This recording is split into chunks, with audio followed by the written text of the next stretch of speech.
अस्सलाम वालेकुम, welcome to learning lights by क्राउमेर। आज लेक्चर 74 स्टार्ट करते हैं, चैप्टर 4 से मेजर ऑफ डिस्कशन। आप जानते हैं कि मैं आपके साथ लेक्चर नंबर 53 से लेकर लेक्चर नंबर 73 तक चैप्टर 4 को कवर करती आ रही हूँ टॉपिक वाइज।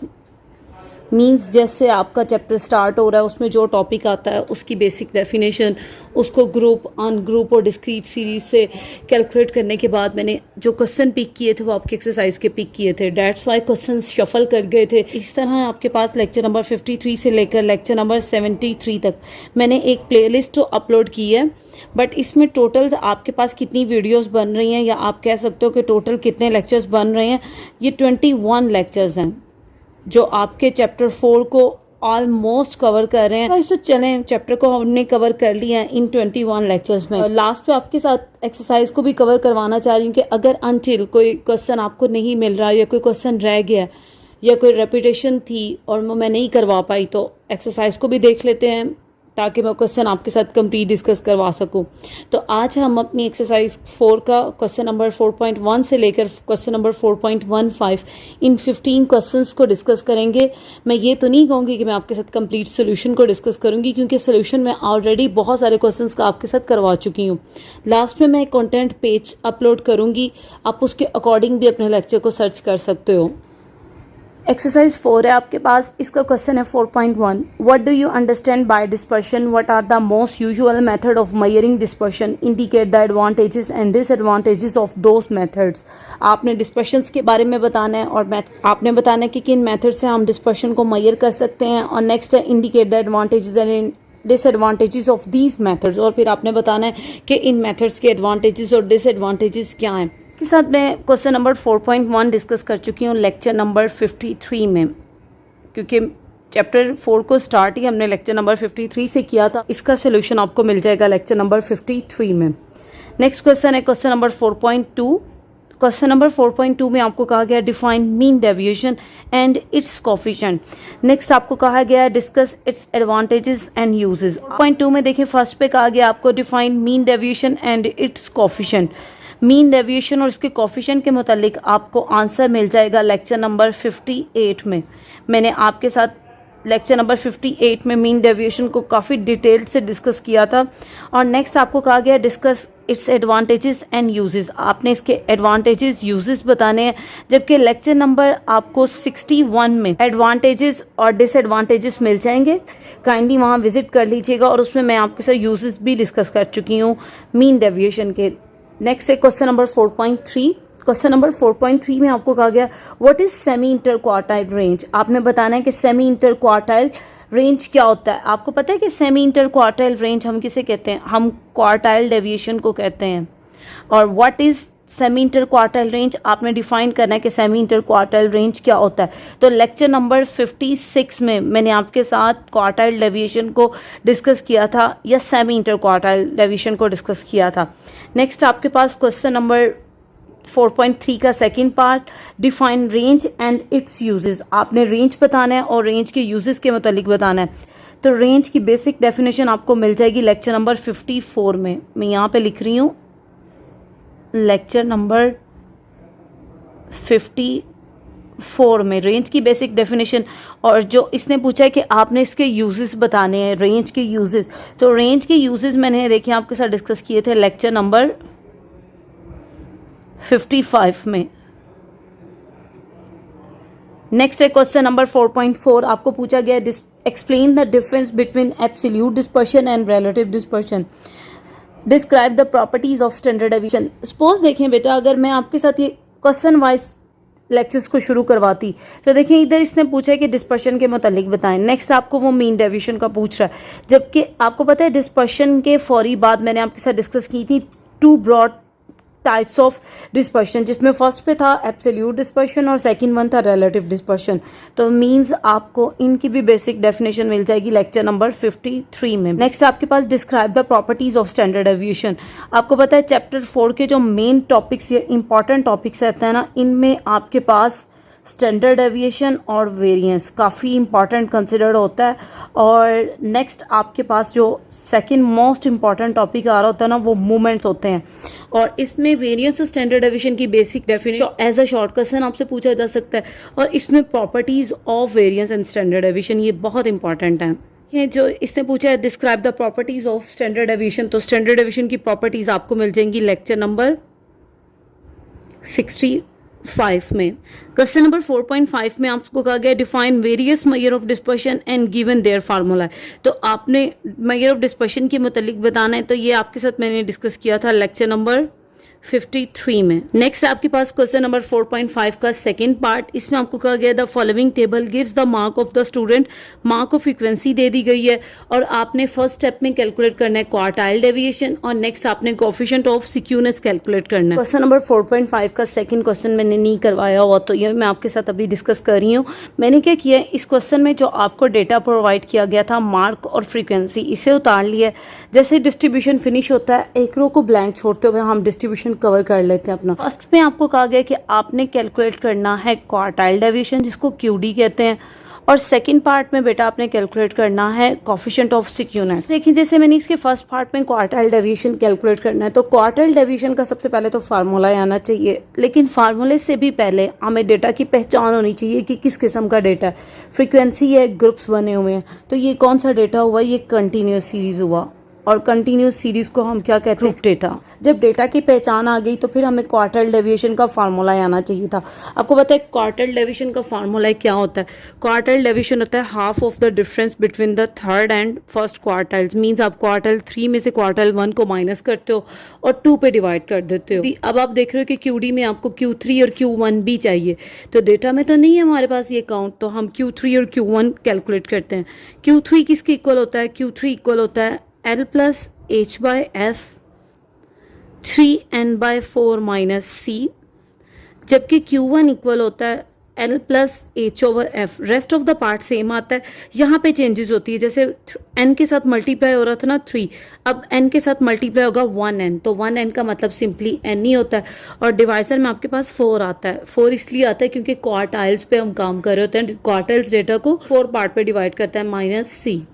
देखिए फार्मूले ने आपको हेल्प आउट किया कि आपने Q3 और Q1 कैलकुलेट करना है। हम क्या करते हैं, जैसे डिस्ट्रीब्यूशन फिनिश हुआ है नेक्स्ट मेंशन करते हैं V नॉट है। अभी यहाँ पे मेंशन किया कि Q3 इसके इक्वल है, इसे उतारते हैं L plus H over F 3n/4 minus C।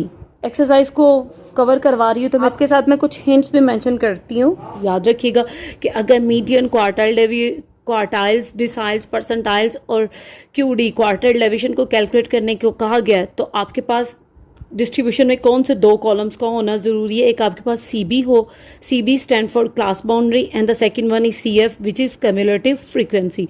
ये 2 कॉलम्स आपके डिस्ट्रीब्यूशन में लाजमी होंगे, तो आप इन 5 टॉपिक्स में या इन 5 में से जो भी कैलकुलेट करना है वो आसानी से कैलकुलेट कर सकते हो। और इसके अलावा एक और हिंट मेंशन करती हूँ आपके साथ, जिस भी फार्मूले में आपके पास लिखा हो L, उसमें भी आपको CB चाहिए होता है, ठीक। और जिस भी फार्मूले में आपके पास C लिखा हो उसमें आपको क्या चाहिए होता है? CF चाहिए होता है। और आप देख लेना इन 5 के फार्मूले में L और C तो लाजमी मेंशन होता है। तो हम सबसे पहले CB कैलकुलेट करते हैं, देन हम CF कैलकुलेट करेंगे। ये क्लासेस तो दी थी, आपको पता है कि क्लासेस और क्लास बाउंड्री में जस्ट ये डिफरेंस आ रहा होता है कि फर्स्ट क्लास 39 से फिनिश हो रही है, जबकि नेक्स्ट क्लास 40 से स्टार्ट हो रही है। उसके बाद सेकंड क्लास फिनिश हो रही है 49 पे और थर्ड क्लास स्टार्ट हो रही है 50 से। जब ये हमारे पास फर्स्ट क्लास की एंडिंग और सेकंड क्लास की स्टार्टिंग वैल्यू सेम ना हो तो उस सूरत में ये जस्ट क्लासेस होती हैं, ये क्लास बाउंड्रीज नहीं होती। अब हम इसमें क्लास बाउंड्रीज कैलकुलेट करते हैं इन दोनों वैल्यूज को सेम करने के लिए। क्लास बाउंड्री बनाने के लिए 2 कंसेक्टिव क्लासेस पिक करते हैं। आप कोई सी भी 2 कंसेक्टिव क्लासेस ले सकते हो। सपोज मैं ये 2 लेना चाह रही हूँ। अब इसमें क्या करना है, आपने सेकेंड क्लास की लोअर लिमिट में से ना ऊपर वाली क्लास की अपर लिमिट माइनस करनी है। 70 माइनस 69 1 का गैप आ रहा है, क्लियर है। उस 1 को आपने डिवाइड कर देना है 2 पार्ट्स में, यानी कि 1 को डिवाइड कर दें 2 पे। 1 को 2 पे डिवाइड करेंगे तो आपके पास आ रहा है 0.5। आपको पता है ये 0.5 एक टारगेट होता है। अब उस टारगेट को आपने क्या करना है, लोअर क्लास लिमिट में से माइनस करते जाना है और अपर क्लास लिमिट में आपने क्या करते जाना है, प्लस करते जाना है। तो आप देखना आपके पास क्लासेस जो होंगी ना वो एडजेसेंट होती जाएंगी। जब आप 30 में से 0.5 को माइनस करते हो तो आपके पास आएगा 29.5, और जब आप 39 में प्लस करोगे तो आपके पास आ जाएगा 39.5। अब जब आप 40 में से मैं माइनस करोगे ना 0.5 तो आपके पास आ जाएगा 39.5। और अब आप देख रहे हैं कि दोनों क्लासेस, ये दोनों वैल्यूज़ क्या हो गई, सेम होती जा रही हैं। नेक्स्ट 49 में जब प्लस करेंगे तो 49.5, जब 50 में से माइनस करोगे तो ये आपके पास आ जाएगा 49.5। जब आप 60 में से टारगेट को माइनस करोगे 0.5 तो आपके पास आ रहा है 59.5, और जब आप 69 में माइनस करोगे तो आपके पास आ रहा है 69.5। अगेन रिपीट कर रही हूँ, 2 कंसेक्टिव क्लासेस लेते हैं। अगर हमने ये 2 कंसेक्टिव क्लासेस ली हैं तो सेकंड क्लास की लोअर लिमिट में से ऊपर वाली क्लास की अपर लिमिट माइनस करते हैं। सिंपली आप याद रखें कि एरो यूँ आता है, 70 में से जब 69 माइनस करोगे तो 1 आएगा, जो भी वैल्यू आती है उसे 2 पे डिवाइड करते हैं तो आपके पास आपको टारगेट मिल जाता है 0.5 का। ये ज़रूरी नहीं है कि हर क्वेश्चन में आपके पास 0.5 ही आए। जैसे मैंने आपके साथ चैप्टर नंबर 3 में क्वेश्चन को सॉल्व किया था, उसमें आपके पास टारगेट आ रहा था 0.05 का। जो भी टारगेट आपको अचीव हो, आपने क्या करना है, इन फर्स्ट क्लासेस में से उस टारगेट को माइनस करते जाना है, जबकि सेकंड क्लासेस में से या अपर क्लास लिमिट्स में से उस टारगेट को प्लस करते जाना है। तो आप देखना आपकी ये दोनों वैल्यूज़ क्या होंगी, सेम होती जाएंगी।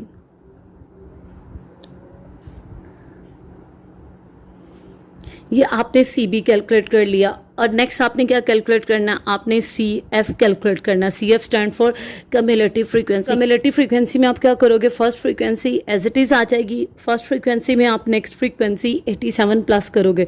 जब आप 8 में 87 प्लस करते हो ना तो आपके पास आ रहा है 95। अब आप 95 में क्या करोगे, 190 प्लस कर दोगे। जब आप 195 में 190 को प्लस करते हो तो आपके पास आ रहा है 285, और नेक्स्ट आपके पास है 285 में इनकमिंग फ्रीक्वेंसी 86 प्लस करना आपने, तो ये आपके पास आ रहा है 371। अब आपने क्या करना है, 371 में इससे नेक्स्ट फ्रीक्वेंसी 20 है वो प्लस कर देना, तो आपके पास वैल्यू आ रही है 390। क्वार्टाइल डेविएशन कैलकुलेट करना है तो उसमें Q3 और Q1 तो लाजमन चाहिए था। अब देखें, जैसे Q3 में मुझे कौन सी क्लास चाहिए थी, Q3 क्लास चाहिए थी। तो Q3 क्लास आपको कैसे मिलती है, आप सबसे पहले सॉल्व करोगे 3n/4 को। अब देखें 3 यूं ही आ जाएगा, n आपके पास क्या होता है, समेशन f मींस फ्रीक्वेंसी का टोटल डिवाइडेड बाय 4। तो 3 यूं ही, अभी तक हमने फ्रीक्वेंसी को सम अप नहीं किया था तो फार्मूले ने हेल्प आउट किया कि फ्रीक्वेंसी का सम चाहिए आपको। तो जब आप इन वैल्यूज़ को सम अप करोगे ना तो आपके पास 391 ही आएगा, क्योंकि ये हमने डिस्कस किया था कि फ्रीक्वेंसी का सम और लास्ट कम्युलेटिव फ्रीक्वेंसी आपके पास मैच कर जाती है। आप चेक भी कर लीजिएगा। तो आपने क्या करना है, 3 को मल्टीप्लाई करना है 391 से और देन डिवाइड कर देना है 4 से, तो आपके पास वैल्यू आ रही है 293.25। ये वैल्यू आपको अचीव हुई। आपने क्या करना है, इस वैल्यू को हमेशा चेक करते हैं CF में, चेक इन कम्युलेटिव फ्रीक्वेंसी। अब आप देखो 293.25 किस क्लास में लाई कर है। अब देखें फर्स्ट क्लास 8 तक थी, नेक्स्ट क्लास 95 तक थी, उससे नेक्स्ट क्लास 285 तक थी। स्टिल इस क्लास में मेरे पास ये वैल्यू नहीं आई 293, लेकिन जैसे ही 285 से एक्सीड करते हैं तो इस क्लास में ये वैल्यू आ गई है। अब आपने क्या करना है, इस क्लास को हाईलाइट कर देना है और नेक्स्ट आपने मेंशन कर देना है this is the Q3 class. अब देखें इस क्लास को फाइंड आउट करने से हमें क्या बेनिफिट होगा। अब इसमें जैसे फार्मूले में आपको L चाहिए तो L आपके पास आता है लोअर क्लास लिमिट, ठीक है, lower class limit in CB, ठीक है, CB की लोअर क्लास लिमिट चाहिए। तो CB की तो लोअर क्लास लिमिट ये सारी हैं। तो Q3 क्लास को सर्च करने में ये पता चला कि आपने Q3 क्लास की लोअर लिमिट लेनी है जो कि 59.5 है। इसे मार्क कर लीजिएगा, ये आपके पास L आ गया। मैं यहाँ लिख रही हूँ 59.5 प्लस एच आपके पास क्वेश्चन में हाइट होती है, ठीक है। हाइट किस तरह कैलकुलेट करते हैं, कोई भी 2 कंसेक्टिव क्लासेस ले लें या सिंपल क्लासेस में से ले लें या क्लास बाउंड्री में से ले लें। जैसे आपने CB के लिए एरो यूँ बनाया था ना, आपको पता है एच को फाइंड आउट करने के लिए एरो आपका इस तरह आता है, ये 50 में से 40 को माइनस करो तो 10 आएगा। इसी तरह इधर से भी कोई भी कंसेक्टिव क्लासेस लेके यू एरो को माइनस करो तो तब भी आपके पास H 10 ही आ रहा है। ये मैं लिख रही हूँ H10। फ्रीक्वेंसी भी देखिए आपके पास बहुत सारी फ्रीक्वेंसी थी, तो Q3 क्लास को मार्क करने से ये बेनिफिट हुआ कि आपको फ्रीक्वेंसी भी Q3 क्लास की चाहिए जो कि 86 है, ये आपके पास फ्रीक्वेंसी आ जाएगी। 3n/4 आप कैलकुलेट कर चुकी हो, वो आपके पास क्या आया था 293.25। मैं यहाँ मार्क कर रही हूँ, ये माइनस का साइन यूं ही। सी आपके पास क्या होता है, सी आपके पास जो Q3 क्लास से ऊपर वाली कम्युलेटिव फ्रीक्वेंसी होती है ना, वो आपके पास सी कंसिडर होती है जो कि इस टाइम है 285। अब आप देखिए इस मैथमेटिकल एक्सप्रेशन को हम सॉल्व कैसे करेंगे। सबसे पहले इस ब्रैकेट को सॉल्व करेंगे, 293.25 में से माइनस करेंगे 285, ये आपके पास आ रहा है 8.25। इस 8.25 को आपने मल्टीप्लाई करना है, फ्रंट मल्टीप्लाई होगी 10 से, क्योंकि 10 से ये वैल्यू मल्टीप्लाई हो रही थी, ये ब्रैकेट मल्टीप्लाई हो रही थी। जब इसको 10 से मल्टीप्लाई करोगे तो ये आ जाएगा 82.5। अब आपने 82.5 को डिवाइड कर देना 86 से, तो ये आपके पास वैल्यू आई 0.9593। मीन ये फुल एक्सप्रेशन सॉल्व होके आपको क्या आंसर मिल रहा है 0.9593। अब आपने इसमें प्लस कर देना 59.5, लेकिन आपकी कैलकुलेटर की स्क्रीन पे 0.9593 लिखा ही हुआ है, तो आप जस्ट इसमें प्लस कर दो 59.5, तो ये आपके पास आ रहा है 60.46। ये आपके पास आ गया Q3। हाईलाइट करते हैं इसको। अब देखें Q1 का फार्मूला आपके पास आ जाएगा L + H/F n/4 - C। जैसे आपने Q3 क्लास में 3n/4 कैलकुलेट किया था सबसे पहले, अब इसमें भी आप n/4 ही कैलकुलेट करोगे। जब आप इसमें n/4 कैलकुलेट करते हो तो n किसके इक्वल होता है, समेशन f के डिवाइडेड बाय 4। समेशन f है 391, 4 यूं ही आ जाएगा, तो ये आपके पास वैल्यू आ रही है 97.75। अब आपने क्या करना है, 97.75 को अगेन किस में चेक करना है, आपने क्यूमुलेटिव फ्रीक्वेंसी में ही चेक करना है कि 97.75 कहाँ लाई कर है। तो देखिए 8 तक भी नहीं आया, 95 तक नहीं आ रहा, इस क्लास तक आ रहा है, मींस ये वाली क्लास तक। तो अब आप क्या करोगे, इस क्लास को हाईलाइट करोगे। इस क्लास को हाईलाइट करने के बाद आप मेंशन करोगे कि ये कौन सी क्लास है, ये आपके पास Q1 क्लास है। अपने फार्मूले में भी Q1 क्लास की वैल्यूज डालनी है L। Q1 क्लास जो सिलेक्ट हुई है, अब आपको इस टाइम इसकी लोअर लिमिट चाहिए जो कि 49.5 है। H आपका स्टिल 10 है। फ्रीक्वेंसी भी आपको Q1 क्लास की चाहिए, Q1 क्लास की फ्रीक्वेंसी है 190। n/4 आप कैलकुलेट कर चुके जो कि था 97.75 माइनस सी आपके पास क्या हो जाएगा, Q1 क्लास जो क्लास सेलेक्ट होती है इससे ऊपर वाली वैल्यूज। अब आपके पास सी डिफर कर गया जो कि 95 था। ये पहले ब्रैकेट को सॉल्व करते हैं, 97.75 में से माइनस कर देंगे 95 जो कि आपके पास आ रहा है 2.75। 2.75 को फ्रंट मल्टीप्लाई करेंगे 10 से और डिवाइड कर देंगे 190 से। ये एक्सप्रेशन सॉल्व होकर आंसर आ रहा है 0.1447। तो अब 0.1447, अब इसमें प्लस कर देंगे 49.5, तो आपको Q1 की वैल्यू मिल जाएगी जो कि आ रही है 49.64। अब देखिए जैसे हमने डिस्कस किया था कि QD इक्वल था Q3 में से Q1 को माइनस करना और 2 पे डिवाइड कर देना। आपने Q3 भी कैलकुलेट कर लिया, Q1 भी कैलकुलेट कर लिया, जस्ट इसमें सब्स्टिट्यूट करते हैं और QD को फाइंड आउट करते हैं। हम लिखेंगे QD इक्वल है Q3 minus Q1 divided by 2। तो Q3 की वैल्यू आपने क्या कैलकुलेट की है 60.46, जबकि Q1 की वैल्यू है 49.64 डिवाइडेड बाय 2। तो QD की फाइनल वैल्यू आपके पास आ रही है 5.41। ये तो था आपके पास क्वेश्चन नंबर 4.5 का फर्स्ट पार्ट जिसमें अपनी क्वार्टाइल डेविएशन को कैलकुलेट करना था। सेकंड पार्ट में आपने क्या कैलकुलेट करना है, आपने कोफिशिएंट ऑफ सिक्यूनेस भी कैलकुलेट करना है। कि लेक्चर नंबर 70 में मैंने आपके साथ डिस्कस किया था मेजर ऑफ सिक्यूनेस कि किन किन मेजर से हम सिक्यूनेस को कैलकुलेट कर सकते हैं। इसमें मेरे पास ये 3 डिफरेंट फार्मूलाज आ रहे थे कि S k is equal to mean minus mode divided by S, जबकि एस के का सेकंड फार्मूला था 3 mean minus median divided by S, और इसका थर्ड फार्मूला था Q1 plus Q3 minus 2 median divided by Q3 minus Q1।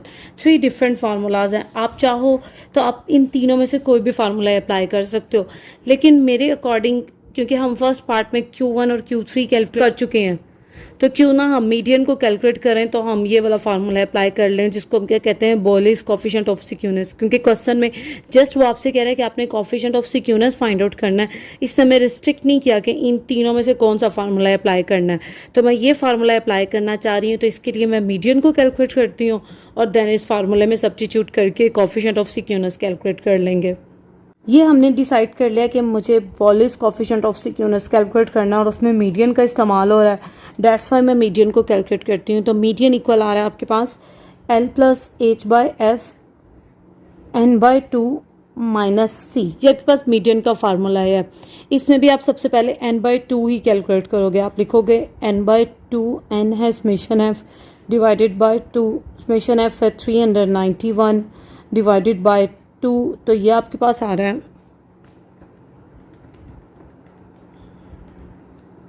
195.5। अब आप क्या करोगे, 195.5 को किस में चेक करते थे, कम्युलेटिव फ्रीक्वेंसी में, इसी में चेक करेंगे। 195 आपके पास लाई कर रहा है, ये देखिए Q1 क्लास में लाई कर रहा है। इससे परेशानी होना कि एक क्लास दो दफ़ा सेलेक्ट नहीं हो सकती। अकॉर्डिंग टू डेटा आपके पास ये क्लास दो दफ़ा सेलेक्ट हो चुकी है, एज अ मीडियन क्लास भी और एज अ Q1 क्लास भी। तो मैं इसी के आगे मेंशन कर रही हूँ कि ये मेरे पास मीडियन क्लास भी है। अब इसकी वैल्यूज जब हम फार्मूले में सब्स्टिट्यूट करेंगे, तो अब देखें Q1 क्लास में या मीडियन क्लास की लोअर लिमिट है 49.5, ये लिखूंगी मैं। एच आपके पास क्वेश्चन में 10 चल रहा है, फ्रीक्वेंसी है 190। इधर आपके पास वैल्यू चेंज हो जाएगी जो कि आ रही थी 195.5, माइनस सी आपके पास आ रहा है अगेन 95। तो ये अब आपके पास मीडियन आएगा। उसी पैटर्न में इसे सॉल्व करेंगे। 195 में से 95 को माइनस करेंगे, 10 से मल्टीप्लाई करेंगे और 190 से डिवाइड कर देंगे, तो आपको वैल्यू मिल रही है 5.289। अब इसमें प्लस कर देंगे 49.5, तो रिक्वायर्ड मीडियन आ रहा है आपके पास 54.79। ये मीडियन आ गया। जैसा कि सेकंड पार्ट था फोर्स सिक्यूनेस, हम फार्मूला लगाना चाह रहे हैं बोलिस कोफिशिएंट ऑफ सिक्यूनेस, एस के से रिप्रेजेंट करते हैं, which is equal to Q1 plus Q3 minus 2 median divided by Q3 minus Q1। फार्मूले में 1 बाय 1 वैल्यू सब्स्टिट्यूट करते हैं। अब देखिए इन टू वैल्यूज़ को मैंने ऐसे ही उतार लिया। जब हम 2 से 54.79 को मल्टीप्लाई करते हैं तो आपके पास आ रहा है 109.58, और जब मैं डिवाइज़र को सॉल्व करती हूँ मीन 60.46 में से माइनस करती हूँ 49.64, तो आपके पास आ रहा है 10.76। अब हम क्या करेंगे, 3 डिफरेंट वैल्यूज़ न्यूमिनेटर में पढ़ी हैं डिफरेंट साइंस के साथ, इन वैल्यूज़ को एज इट इज़ कैलकुलेटर में एट अ टाइम प्लेस करते हैं, और जब आप 0.52 को डिवाइड करते हो 10.76 से, तो आपके पास वैल्यू आ रही है 0.048। तो ये था आपके पास कोफिशिएंट ऑफ सिक्यूनेस। सोल्यूशन आपके पास क्वेश्चन नंबर 4.5 के सेकंड पार्ट का। नेक्स्ट आपके पास क्वेश्चन नंबर 4.6, जिसमें आपको कहा गया calculate mean deviation from mean coefficient of dispersion and variance from the given data below. ये डेटा आपको प्रोवाइड किया गया, आपने इस डेटा में रेंज भी कैलकुलेट करना है, क्वार्टाइल डेविएशन भी कैलकुलेट करना है और कोफिशिएंट ऑफ क्वार्टाइल डेविएशन भी कैलकुलेट करना है। आपको पता है आपके साथ मैंने 4.6 का कंप्लीट सोल्यूशन डिस्कस किया था लेक्चर नंबर 64 में, क्योंकि लेक्चर नंबर 64 में हम कवर कर रहे थे स्टैंडर्ड डेविएशन और वेरिएंस का टॉपिक। तो ये आपके पास इस टाइम इसमें स्टैंडर्ड डेविएशन और वेरिएंस था, दैट्स वाई मैंने इस क्वेश्चन को पिक किया था, और आपको इसका कंप्लीट सोल्यूशन मिल जाएगा लेक्चर नंबर 64 में। नेक्स्ट आपके पास क्वेश्चन नंबर 4.7, जिसमें आपने कैलकुलेट करना है क्वार्टाइल डेविएशन और कोफिशिएंट ऑफ क्वार्टाइल डेविएशन। तो क्वेश्चन नंबर 4.7 का आपको आंसर मिल जाएगा लेक्चर नंबर 57 में। अगर आप मेरा कोई भी लेक्चर सर्च करना चाह रहे हो, सपोज आपको लेक्चर नंबर 57 चाहिए, तो आप लिखेंगे लेक्चर नंबर 57 या लिख दें लेक्चर 57 बाय इकरा उमैर, आपके पास वीडियो आ जाएगी। और अगर आप क्वेश्चन वाइज सर्च करना चाह रहे हैं, जैसे आपको 4.7 का सोल्यूशन चाहिए, तो आप जस्ट लिखिएगा 4.7 बाय इकरा उमैर, तब भी आपको ये वीडियो मिल जाएगी। नेक्स्ट है क्वेश्चन नंबर 4.8, जिसमें आपने स्टैंडर्ड डेविएशन और वेरिएंस और कोफिशिएंट ऑफ वेरिएशन ये कैलकुलेट करना है। क्वेश्चन नंबर 4.8 का कंप्लीट सोल्यूशन आपको मिल जाएगा लेक्चर नंबर 63 में। नेक्स्ट आपके पास क्वेश्चन नंबर 4.9 जिसमें आपको कहा गया the mean of set of 10 values is 52.5।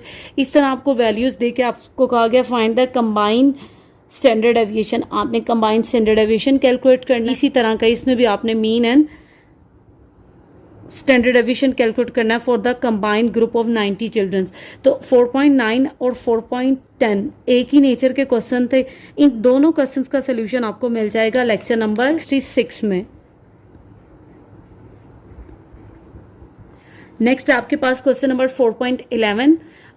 Question number 4.11 का सोल्यूशन आपको मिल जाएगा लेक्चर नंबर 65 में। नेक्स्ट आपके पास क्वेश्चन नंबर 4.12। इस क्वेश्चन का भी कंप्लीट सोल्यूशन आपको मिल जाएगा लेक्चर नंबर 65 में। अगेन आपके साथ रिपीट कर रही हूँ, क्वेश्चन मेरे शफल इसलिए हो रहे हैं क्योंकि मैं चैप्टर 4 को टॉपिक वाइज कवर करी। नेक्स्ट आपके पास क्वेश्चन नंबर 4.13 जिसमें आपने कोफिशिएंट ऑफ वेरिएशन कैलकुलेट करना था यानी कि सीवी। तो सीवी का टॉपिक मैंने आपके साथ डिस्कस किया था लेक्चर नंबर 67 में। आपको इस क्वेश्चन का कंप्लीट सोल्यूशन मिल जाएगा लेक्चर नंबर 67 में। नेक्स्ट आपके पास है क्वेश्चन नंबर 4.14। क्वेश्चन नंबर 4.14 में आपने मीडियन और आपने कंप्यूट करना है median and mean deviation from median. ये क्वेश्चन आपके पास इंपॉर्टेंट भी है। इस क्वेश्चन का कंप्लीट सोल्यूशन मैंने आपके साथ डिस्कस किया था लेक्चर नंबर 59 में। लेट अस सपोज अगर आप क्वेश्चन नंबर 4.14 देखना चाह रहे हैं, जस्ट आप लिखें 4.14 बाय इकरा उमैर, तो आपके पास इस क्वेश्चन का कंप्लीट सोल्यूशन आ जाएगा। या आप लिखिएगा लेक्चर नंबर 59 बाय इकरा उमैर। क्वेश्चन नंबर 4.15 जिसमें हमें कहा गया calculate mean deviation about median for the following distribution. Distribution provide है और आपने mean deviation from median calculate करना है। तो आपको इस क्वेश्चन का कंप्लीट सोल्यूशन मिल जाएगा लेक्चर नंबर 60 में। नेक्स्ट मैं आपके साथ एक कंटेंट लिस्ट शो कर रही हूँ जिसमें मैं आपके साथ डिस्कस करूँगी क्वेश्चन नंबर 4.1 से लेकर क्वेश्चन नंबर 4.15। ये क्वेश्चंस मैंने किन किन लेक्चर्स में आपके साथ सॉल्व किए हैं। आप चाहें तो आप स्क्रीनशॉट ले सकते हैं इस कंटेंट लिस्ट का और नेक्स्ट आप इसी के अकॉर्डिंग अपने क्वेश्चन को या अपने लेक्चर को सर्च कर सकते हैं। आज के लेक्चर में यानी कि लेक्चर नंबर 74 में मैंने आपके साथ जस्ट ये क्वेश्चन सॉल्व किया है। इसके अलावा जो 14 क्वेश्चंस हैं वो मैं इन डिफरेंट लेक्चर्स में आपके साथ डिस्कस कर चुकी हूँ। इसके साथ आज का हमारा लेक्चर फिनिश होता है। लास्ट पे सबसे रिक्वेस्ट है प्लीज़ चैनल को लाइक और सब्सक्राइब करें, अपने दोस्तों के साथ शेयर करें। अपना ख्याल रखिएगा। अल्लाह हाफिज़।